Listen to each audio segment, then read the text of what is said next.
Welcome into another LL Sports Update show. He is Jeff Reinhardt. I'm John Walk. We have a lot to get to this week. We're going to talk later on about the 3 upcoming state title games on Friday and Saturday involving a few local soccer and field hockey teams. But we're going to lead off now with the 4-game football games on Friday involving 6 LLE teams in District 3 semifinal games.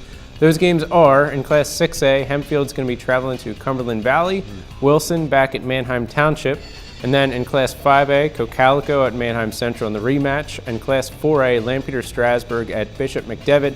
We're going to lead off now chatting with Wilson at Manheim Township. Jeff, tell us about it. Wow. I mean, we all know what happened the last time. Week 8 in Neffsville, scene of the crime.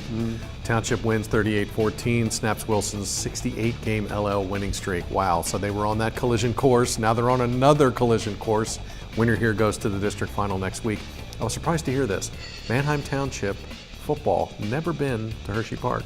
Never been to a district final, going all the way back. Wow. But Wilson, defending champs. So, got to think Wilson has revenge and payback on the mind here. And they're obviously playing well. The loss to Township fired them up. Beat up on Redline last week, 42-7. Stat of the game from there, they blocked 3 punts in the first half. That'll do it. That'll do it. That's pretty great. One was returned for a touchdown. So Wilson special teams playing well.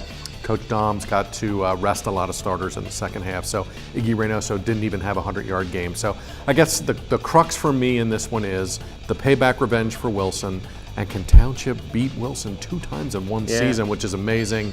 Was it Township this week? Love their camaraderie, togetherness, team first. I've been saying that all season. This is one of the most close-knit teams that I've covered. And we've had some state championships teams Seems like around here. Mission. They really are. They are really on a mission. And of course, the first obvious question to everybody out there is, well, can you beat Wilson again? And all of them said, hey, we forgot about that first game. We beat them, it's done. We're going to be underdogs again because it seems like we always are against Wilson. So terrific game. We'll see if Township's defense can come up big again. They were great in the first game, really stuffed Wilson, held them to 69 rushing yards, 160 total. They were fabulous, so that should be a lot of fun.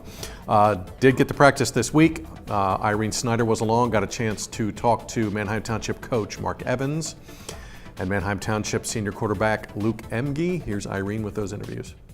Tom, you've been playing really well this season. You won your section. You also won the first playoff game. What do you like about how your team's been doing so far? I just like their camaraderie together. I think the kids are just genuinely enjoying having fun with one another. They come out to practice. They got a lot of juice. And I always say if you're juiceful, you're useful. So the kids are coming out and they're having a great time. And that's what's making coaching football here fun. And then you already beat the Bulldogs back earlier in the season. So what do you have to do to prepare for this coming Friday game? Well, we're going to prepare for their best effort as we did in Week 8. Our records are 0-0 right now. Doesn't matter what happened in the regular season. We still got to play the game in front of us, and that's the way we've taken the whole year as we play the next man up. And this is the next game. So here we go again, round 2. You've been playing really well so far this season. You beat your section. You won your first playoff game. How do you feel about your team and how you've been doing so far? Well, I definitely think we're at a good point as a team. We still think we have room to grow, and we haven't played our best football yet, but I think we're gelling together well, and we definitely have good team chemistry, so I like where we're at right now. And then you already beat the Bulldogs back earlier in the season, so what do you think you have to do to prepare for this coming Friday? I mean, we know what they're going to do. They know what we're going to do, so it's just about going out and just executing, and that's why we're at practice here, just working on every play, trying to get better and really put ourselves in position to go out there and succeed. Okay, Irene, thanks a lot for those interviews. Manheim Township, Wilson 2 for a trip to Hershey Park Stadium in the District 3 6A final. Can't wait.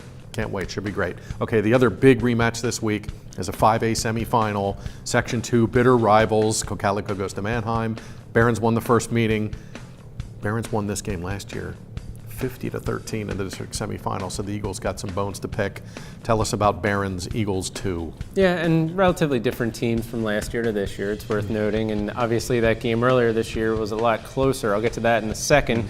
Just want to mention that Cedar Crest, Manheim Central, both coming off really big wins last week. Cocalico beat Cedar Crest. That's why the Falcons are top of mind.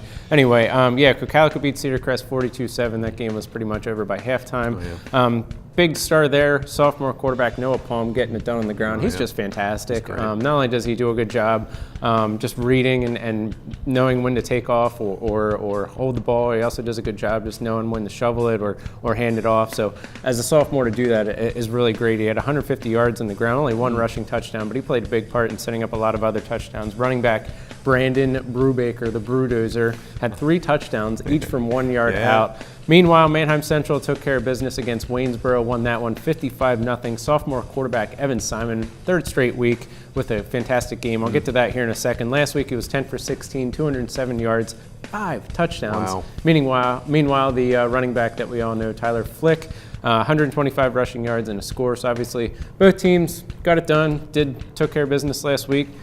Which sets us up for this Friday. I did want to note, Evan Simon, the sophomore quarterback, I was going over some numbers last night. First 8 games of this season, he was averaging 147.3 passing yards per game and had 11 total touchdowns. The last 3 weeks, 247 passing yards per game and 12 total touchdowns. Wow. We know he has an arm on him. I was going back looking over the stats. West York, I think, was week 3 game. He had the season high 300-plus passing yards, so he's able to get it done. It seems like they kind of took the stops out a little bit with Simon, or maybe he's at least progressing and having more confidence enough to just get it done through the air. So that's worth paying attention here. The last matchup, Manheim Central won 17-7. We were both there. It was a 7-7 game at halftime. And, we talked about earlier this year, Manheim Central is one of the best halftime adjustments teams in the league. And what they did after halftime of that game, they came out, they basically went with a power run game. They brought in an extra lineman, they brought in 2 tight ends, and they just stuffed the ball. It's worth noting here because Tyler Flick, as we mentioned earlier, I think he only had 4 yards at halftime of that game, and then second half he had like 17 carries, 100 rushing yards, a touchdown. So they did a good job there.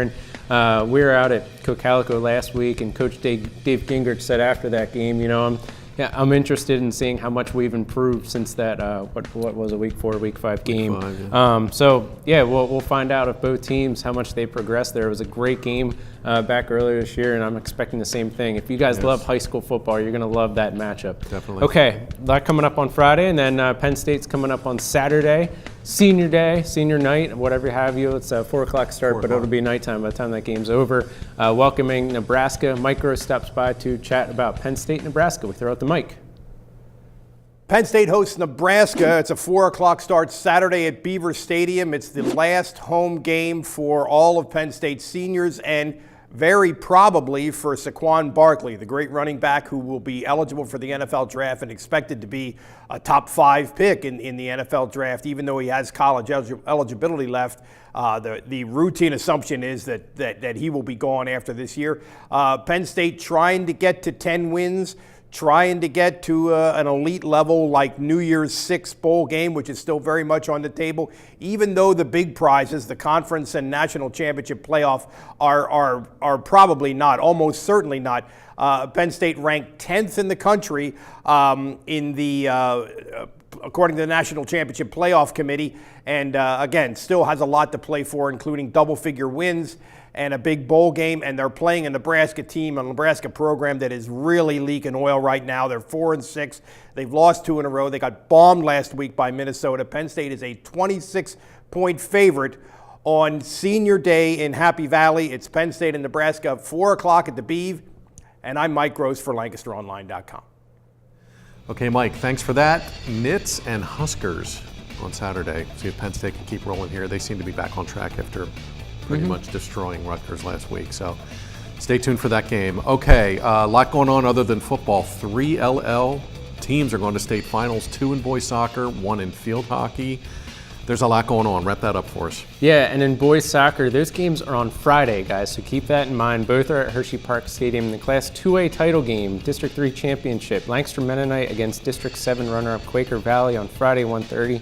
Again at Hershey Park Stadium. And then later on that evening, Hempfield against District 1 champ Conestoga, Friday, 6:30, Hershey Park Stadium. And then the very next day, my alma mater, congratulations, Penn Manor field hockey, going to the PIAA Class 3A title game. The Comets will take on Downingtown West Saturday at Whitehall at 2 o'clock.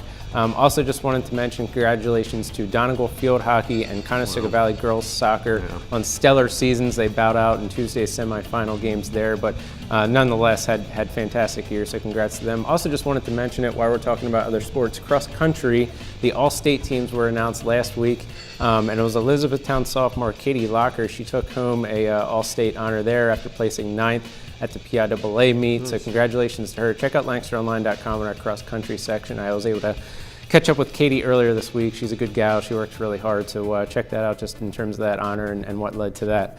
It's going to be a busy Friday and Saturday. Big time. You know, What do you do if you're Hempfield? Right. Do you go to the soccer game or do you go to the football game? Where do you go on Friday? I'll have to break out my cloning machine for them for sure. I guess. What do you do if you're a big fan of both? I mean, I know where the parents are going, but interesting. Okay, a couple other things to wrap this up.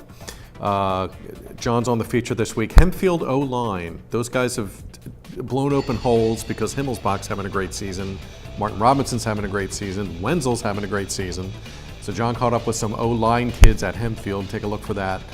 And I was on capsule duty this week. I'll have previews of the 4 games involving LLs coming up for print Friday morning, so keep an eye on that. And stay tuned for coverage from the state finals over the weekend as well. Thanks for watching.